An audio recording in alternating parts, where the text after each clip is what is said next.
अस्सलाम वालेकुम students, virtual university में खुशामदीद।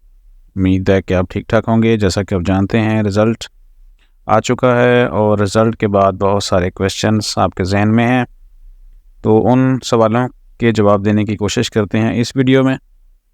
उम्मीद है कि जितने भी क्वेश्चंस हैं आपके जहन में, वो सब के सब आंसर्स आपको इस वीडियो में मिल जाएंगे। तो वीडियो एंड तक देखें, और अगर आपका जवाब इस वीडियो में ना मिले तो आप कमेंट्स कर सकते हैं। इंशाल्लाह कोशिश करेंगे उसके ऊपर दोबारा से आपके साथ अपडेट कर दें। आप देख रहे हैं वीयू खानपुर चैनल, और चलते हैं आज की वीडियो की तरफ, जो हमारा टॉपिक है। तो जो मैंने वीडियो डाली थी यहाँ पे रिज़ल्ट के हवाले से, उसके नीचे कुछ कमेंट्स आए हैं, अगर उनसे शुरू करते हैं तो ज़्यादा बेहतर है। सर, जिस सब्जेक्ट में F ग्रेड हो उसका पेपर कब और कैसे दे सकते हैं? Kindly tell me about this. चलें इसी से शुरू कर लेते हैं। तो ये बहुत सारे स्टूडेंट का सवाल है, किसी का 1 F है, किसी का 2 में F है। तो F से मुराद वो फेल होता है। अब वर्चुअल यूनिवर्सिटी में सप्ली का कोई कंसेप्ट नहीं है और अभी तक, लेकिन यूनिवर्सिटी ने प्लान किया है कि अनकरीब जो ये सेमेस्टर्स की ड्यूरेशंस हैं, इसको कम करके एक समर सेमेस्टर का आगाज़ किया जाए।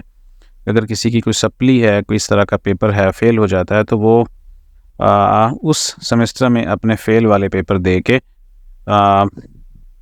पेपर दे सकता है, जैसे सप्ली होती है। तो उसका नतीजा ये निकलेगा कि ये जो रूटीन के सेमेस्टर चल रहे हैं, इनका ड्यूरेशन मज़ीद कम करके दरमियान में एक स्पेस निकाली जाएगी। तो अभी तक ये प्लान फ़ाइनल नहीं हुआ, लेकिन जैसे ही फ़ाइनल होगा एग्जीक्यूट कर दिया जाएगा।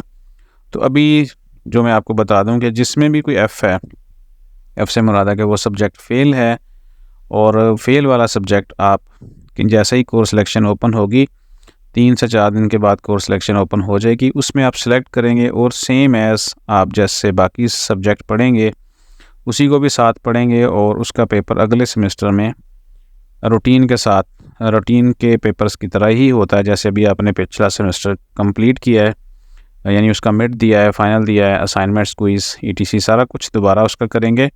और जो अगला सेमेस्टर स्टार्ट होने वाला है स्प्रिंग 2024, उसमें वो आप बाकी सब्जेक्ट के साथ कंप्लीट करेंगे। यानी एक में F है, बाकी सारे आपके पास हो गए, एक ये ले लेंगे सब्जेक्ट, और बाकी मज़ीद आप 5-6 सब्जेक्ट अगले सेमेस्टर में से लेके इस तरह आगे कंटिन्यू करेंगे।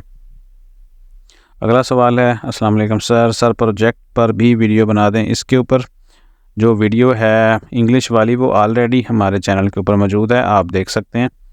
दोबारा से भी कोशिश करेंगे बना दें इसके ऊपर। इंग्लिश 525 और 526 के ऊपर वीडियोज़ ऑलरेडी मौजूद हैं। Test thesis result not showing, ये मैं इस वीडियो में बता चुका था कि जो थीसिस है या प्रोजेक्ट हैं, उनके रिज़ल्ट थोड़े लेट आते हैं। अभी उनको 1 हफ़्ता 10 दिन मज़ीद वेट करना पड़ेगा, तो उनका भी जो रिज़ल्ट है वो आ जाएगा। अगला सवाल है, सर जिनके 2 सब्जेक्ट फ़ेल हो रिकवर कैसे करना होता है? रिकवर से मुराद ये है कि वो पास करने होते हैं, और सेम एज़ पहले सवाल की तरह, चाहे वो 1 में F है या 2 में F है, वो सेम तरीक़ाकार है। आपने उसको पेपर देने हैं अगले सेमेस्टर में कोर्स सेलेक्ट करके, और इससे पहले मैं एक वीडियो बना चुका है रिज़ल्ट से पहले भी कि कोर्स सिलेक्शन लाजमी है। बहुत सारे स्टूडेंट कोर्स सेलेक्ट नहीं कर पाते और उनका सेमेस्टर वेस्ट होता है। तो आपने अगले सेमेस्टर में चाहे 1 F है या 2 हैं, अब दोनों को सेलेक्ट करेंगे और साथ में अगले सेमेस्टर के सब्जेक्ट ऐड करेंगे, और सेम एज़ जिस तरह पिछला सेमेस्टर आपने किया है, अगला सेमेस्टर भी ऐसे ही होगा। उसमें मज़ीद उन्होंने कहा है, और CGPA भी अच्छी ना हो तो आगे क्या प्रॉब्लम हो सकती है? कोई प्रॉब्लम नहीं होगी। पहले सेमेस्टर में बिल्कुल इसी तरह ही है जैसे आप क्रिकेट खेल रहे हैं, और पहले ओवर में अगर बहुत ज़्यादा स्कोर नहीं बना पाते तो आगे बहुत सारे ओवर बाकी पड़े होते हैं, यानी बाकी सेमेस्टर पड़े होते हैं, आप उसमें CGP को बेहतर कर सकते हैं। तो इसलिए अगर CGP कम है तो डिसहार्ट होने की ज़रूरत नहीं है। पहला सेमेस्टर है, कोई इसमें परेशानी वाली बात नहीं है। अगर 1 F है या 2 हैं, और खुदा न खास्ता किसी के 3 भी हैं, तो परेशान नहीं होना, आपने आगे कंटिन्यू करना है। और तरीक़ाकार वही है कि कोर्स सिलेक्शन में ऐड करेंगे अपने पेपर्स को, और आगे उसको दोबारा से सारा का सारा रिपीट करेंगे। अस्सलाम वालेकुम sir, 5 subjects are pass but 2 are fail, why this happen. अब जिस तरह इस सवाल का क्या जवाब दिया जाए कि जब 5 पास हो गए हैं तो 2 फेल, तो इस वजह से नहीं हुए होंगे पास के, आपका उसमें पेपर अच्छे नहीं हुए होंगे। तो जिस तरह 5 पास किए हैं अच्छे पेपर्स दे के, अच्छी अटैम्प्ट करके, बाकियों को भी उसी तरह ही करना है। और सेम एज़ अब 2 सब्जेक्ट को भी आप ऐड करेंगे अगले सेमेस्टर में, और बाकी नेक्स्ट सेमेस्टर के सब्जेक्ट के साथ, और उसी तरह अगले सेमेस्टर में वो पेपर देंगे। Degree is complete. अब डिग्री कब तक आ जाएगी, ये इसके ऊपर मैं वीडियो 3-4 वीडियो पहले अगर आप देखेंगे तो आपको ये वीडियो मिल जाएगी कि जल्दी रिज़ल्ट कार्ड के लिए आपने क्या करना है। प्रोजेक्ट का रिज़ल्ट कब तक आ जाएगा, ये 2-3 आपके 1 हफ़्ता या 10 दिन लग जाते हैं कम से कम प्रोजेक्ट के रिज़ल्ट को अपडेट होते हुए। अस्सलाम वालेकुम सर। अच्छा, जिसका एक सब्जेक्ट फ़ेल हो और CGP 1.7 हो तो आगे क्या होगा? इन्फॉर्मेशन कुछ नहीं होगा, आप बेहतर करें। पहला सेमेस्टर होता है, उसमें आपको वर्चुअल यूनिवर्सिटी का सिस्टम पूरी तरह समझ भी नहीं आता, तो पहले सेमेस्टर को आप एक्सपीरियंस लें, और जो कमी पेशी आपने देखी है, सीखा है सिस्टम को अप्रूव करने के लिए, दोबारा से उसको फोकस करें, अपनी जो वीक पॉइंट्स हैं उसको कवर करें, और CGP बेहतर हो जाएगा इंशाल्लाह। कोर्स सिलेक्शन इंशाल्लाह 2 से 4 दिन के बाद ओपन हो जाएगी, और जैसे ओपन होगी उसके ऊपर भी वीडियो आपको मिल जाएगी। फाइनल प्रोजेक्ट में स्टडीज़ ग्रेड स्कीम, इसका मतलब इस सवाल का जवाब ये है कि वो पास ही है, बस अब उसकी CGP अपडेट होनी है, उसके लिए आप वेट कर लें। Can we improve C grade? C वाले अब जो है सब्जेक्ट वो ऑलरेडी अच्छे पास होते हैं, तो उसको दोबारा से इम्प्रूव करने की ज़रूरत नहीं है, और ना ही पॉलिसी में ये शामिल है कि C ग्रेड वाले इम्प्रूव होंगे, सिर्फ़ और सिर्फ D वाले होते हैं। सर 5 सब्जेक्ट्स में फ़ेल और 2 सब्जेक्ट में D ग्रेड हैं, अब क्या मेरा नेक्स्ट सेमेस्टर में जो फर्स्ट एंड सेकंड सब्जेक्ट को कवर करना होगा? इसमें ऐसे होता है कि हर सेमेस्टर की जो सब्जेक्ट आप रख सकते हैं उसकी एक लिमिट होती है, यानी 6 से 7 सब्जेक्ट आप रख सकते हैं।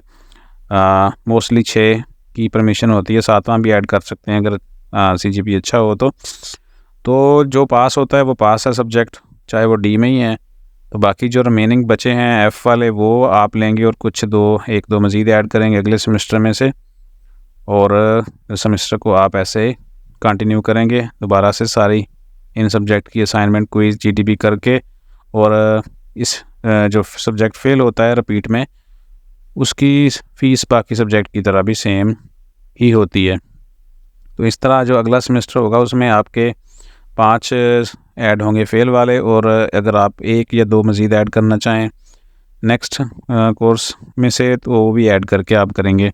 डियर सर, हमने टीचिंग प्रैक्टिस की कोर्स और प्रोजेक्ट कोर्स इस सेमेस्टर में सिलेक्ट किए थे, लेकिन अभी किसी भी कोर्स का ये जो हैं ये B.Ed के सब्जेक्ट्स हैं, तो इसलिए मैंने ऊपर भी बता चुका हूँ कि जो थीसिस है और टीचिंग प्रैक्टिस है या प्रोजेक्ट हैं CS वालों के, उनका थोड़े दिनों में अपडेट हो जाएगा, इसलिए परेशान होने की ज़रूरत नहीं है।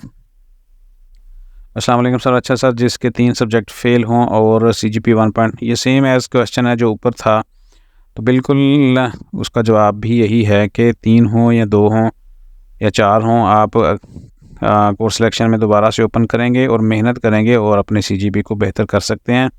क्योंकि अगर आपका B.Ed है तभी आपके पास मज़ीद टाइम है, ADP है तभी टाइम है आपके पास मज़ीद सेमेस्टर्स का, और अगर BS है तो फिर आपके पास काफ़ी ज़्यादा टाइम है अपनी CGP को बेहतर करने का, और पहले सेमेस्टर में CGP से अगर कम भी आ जाए तो परेशान नहीं होना चाहिए। अस्सलाम वालेकुम। वाइवा वगैरह कब होगा? ये वाइवा वाला जो मसला है ये अपने सुपरवाइज़र से आप रब्ता करेंगे, इसका हम नहीं बता सकते कि कब होगा, इसलिए कंटिन्यूसली अपने सुपरवाइज़र से अपने ईमेल और स्काइप पे रब्ता रखें। सर कितनी CGP वाला पास है प्लीज़ बता दें। ये मैं आपको बता देता हूँ, एक ग्रेड बुक ओपन करके यहाँ पे मैंने रिज़ल्ट ओपन किया हुआ है। यहाँ D वाला भी पास है, C वाला भी पास है, C 2C में है वो भी सारे पास हैं, D वाले भी पास होते हैं, B में आ जाए किसी में भी आ जाए, फ़ेल सिर्फ़ और सिर्फ F वाला होता है, जिसके सामने F आ गया वो सब्जेक्ट फ़ेल होता है। और नीचे यहाँ पे इस क्वेश्चन का किसी ने आंसर भी कर दिया है। अगला सवाल, सर अस्सलाम वालेकुम सर, एक बात पूछूं, अगर किसी बुक में D था ग्रेड, उसको दोबारा पढ़ पढ़ के अगर F आ जाए तो उसमें क्या वो फेल कंसिडर होता है, क्योंकि उसको फिर दोबारा रखना पढ़ना काइंडली ये बता दें, क्योंकि वो तो आगे दोबारा पढ़ी थी। तो इसके ऊपर अगर आप इम्प्रूव करते हैं, किसी ने यहाँ पे आंसर दिया हुआ है, अगर आप उसका फेल हो जाता है तो जो प्रीवियस उसका रिज़ल्ट था वो एज ऑन रहेगा, इसलिए ये आंसर यहाँ पे क्लियर हो गया। अच्छा जी, ये तो कुछ सवालों के जवाब थे। इसमें बहुत सारे सेम एज क्वेश्चंस होंगे स्टूडेंट्स के। तो अब दोबारा से मैं आपको बता दूं कि एक तो अगर कोई सब्जेक्ट फ़ेल हो जाता है, यहाँ पे जैसे एक नज़र आ रहा है, तो आप अगले सेमेस्टर में प्रमोट हो चुके होते हैं। ऐसा नहीं है कि यहाँ पे एक है या किसी के 2 हैं या 3 हैं, जैसे यहाँ पे बता रहे थे कमेंट्स में कि 4-5 भी फ़ेल हैं। तो आप ऐसा नहीं है कि आप रुक गए हैं, आप अगले सेमेस्टर में जा सकते हैं, कोर्स सिलेक्शन करेंगे और अगले सेमेस्टर में चले जाएंगे। सप्ली का यहाँ पे कोई कंसेप्ट नहीं है फ़िलहाल, और सप्ली का जो है वो सिलसिला इंशाल्लाह जल्दी ही इसी सेमेस्टर के एंड तक आ जाएगा। उसे समर सेमेस्टर कहा जाएगा, और उसमें आप जैसे फ़र्ज़ करें किसी का लास्ट सेमेस्टर हो और एक सब्जेक्ट उसका फ़ेल हो जाए, तो बजाय कि वो पूरा सेमेस्टर लगाए, उसे समर सेमेस्टर में वो सप्ली की तरह देकर क्लियर कर लेगा, और ताकि उसका जो अज़ाफ़ी सेमेस्टर है वो ना लगे। ये भी अनकरीब शुरू हो जाएगा सिलसिला। उम्मीद है कि ये काफ़ी सारे जो सवाल हैं आपको मिल गए होंगे। और यहाँ पे मैं बता दूँ, अगर ग्रेड बुक या असेसमेंट स्कीम चेक की जाए, ग्रेडिंग स्कीम यहाँ पे देख लें। ये मुख्तलिफ अगर आप परसेंटेज हासिल करते हैं, ग्रेड पॉइंट्स, तो ये सारे के सारे अच्छी से स्टार्ट होते हैं और बिल्कुल नीचे आएँ तो सिर्फ F वाला फ़ेल होता है, और वो बिल्कुल बिलो 50% से भी नीचे उसका रिज़ल्ट बनता है total mid term, final term, assignment quiz में मिला के। तो सिर्फ़ और सिर्फ F वाला फ़ेल है, बाकी सारे जितने भी ग्रेड्स होंगे वो आपके सारे के सारे पास होंगे। तो होपफुली काफ़ी हेल्प हो जाएगी आपको। अगर फिर भी मज़ीद कोई आपके जहन में सवाल हैं तो आप पूछ लीजिए, इंशाल्लाह उसका भी रिप्लाई करेंगे। देखते रहिए वीयू कानपुर चैनल। जाते जाते सब्सक्राइब कर लीजिएगा अगर अभी तक आपने इसको नहीं सब्सक्राइब किया हुआ, तो ताकि इस तरह की जो भी वीडियोस बने वो आप तक लाजमी पहुंचती जाएं और आपको बेहतर गाइडलाइन मुहैया होती रहे और आप इसी से फ़ायदा उठाते जाएं। और साथ साथ मैं बिल्कुल लास्ट में बता दूं कि दाखिले जारी हैं स्प्रिंग 2024 के। 15 लास्ट डेट है, 15 मार्च। कोई भी आपके जानने वालों में, आपके दोस्तों में एडमिशन लेना चाहता है तो 15 तक अप्लाई कर सकते हैं। उसके बाद कोई डेट मज़ीद एक्सटेंड नहीं की जाएगी, और इस चीज़ का फ़ायदा उठाएं। तो चलें, माशाल्लाह जिन्होंने बहुत अच्छा रिज़ल्ट बनाया उनका भी उनको बहुत बड़ी कंग्रेचुलेशंस। आपको मैं अच्छा रिज़ल्ट भी दिखा देता हूँ। और इसमें कोई दूसरा फार्मूला नहीं होता कि आपने किस तरह अच्छा रिज़ल्ट लेना है, बनाना है। सिर्फ़ और सिर्फ मेहनत है। आप फोकस करें और वर्चुअल यूनिवर्सिटी के सिस्टम को समझने की कोशिश करें। और वर्चुअल यूनिवर्सिटी में नंबर्स आपके इस सूरत में आते हैं जब आप के कंसेप्ट स्ट्रॉन्ग हो जाते हैं और आप कंसेप्ट को अच्छी तरह समझ लेते हैं। यहाँ पे देखें, एक स्टूडेंट का रिज़ल्ट है और आप यहाँ पे देखते जाएं तो आपको मोस्टली A+, A, B में आपको नज़र आएंगे, और सिर्फ यहाँ पे 1 और 2 सब्जेक्ट ऐसे हैं जो D में हैं। और टोटल ओवरऑल ये 6 सेमेस्टर का रिज़ल्ट है। इसमें 2 में D और 1 में C है। बाकी सारा आप देख सकते हैं कि यहाँ से अगर हम देखें तो ये अभी वाला रिज़ल्ट है फॉल 2023 का। 4 कंप्लीट 4 CGPA यहाँ पे देखें, और 3-4 में 4 सब्जेक्ट में 4 CGPA आई हुई है। एक में 3.40, एक में 3.80। तो ओवरऑल अगर हम देखें तो रिज़ल्ट 3.41 है आउट ऑफ 4 में, और इस तरह 131 में से 104 क्रेडिट आवर्स कंप्लीट हो चुके हैं। तो सिवाय मेहनत के और कोई तरीका नहीं है। मेहनत करें, समझने की कोशिश करें, सिस्टम को टाइम दें, हर चीज़ आपको समझ आनी चाहिए। LMS में मौजूद हर चीज़ का आपको पता होना चाहिए। हर अनाउंसमेंट के ऊपर नज़र रखें। हर जो एक्टिविटीज़ है आपके LMS से रिलेटेड, एजुकेशन से रिलेटेड, यूनिवर्सिटी के नोटिस बोर्ड के ऊपर, आपके नोटिस बोर्ड के ऊपर, हर चीज़ का आपको पता होना चाहिए। तो इंशाल्लाह आप कामयाब हो जाएंगे। तो बाकी लास्ट में फिर मैं आपको बता देता हूँ कि कोई भी सवाल आपके जहन में है तो पूछ लें, तो इंशाल्लाह उसके आंसर करेंगे। चलें, मिलते हैं इंशाल्लाह नेक्स्ट वीडियो में। अपना ख्याल रखिएगा। अल्लाह हाफ़िज़।